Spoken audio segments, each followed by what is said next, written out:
వెనకరానా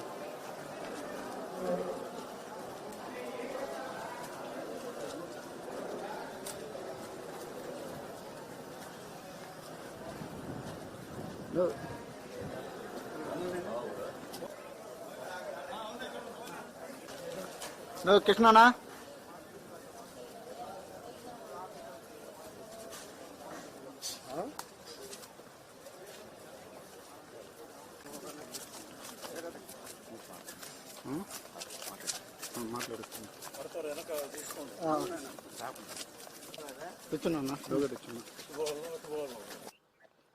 అందరికీ నమస్కారం.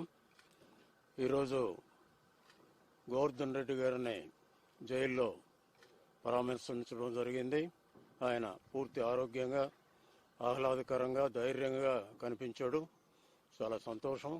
కానీ ప్రభుత్వం ఈ విధంగా ఎవరైతే గట్టిగా మాట్లాడతారో, గట్టిగా పనిచేస్తారో అటువంటి వాళ్ళందరినీ గుర్తించి కేసులు పెట్టడం, కేసు మీద కేసు పెట్టి బయటికి రాకుండా వీలైనంత వరకు చూడటం ఇది సరైన పద్ధతి కాదు.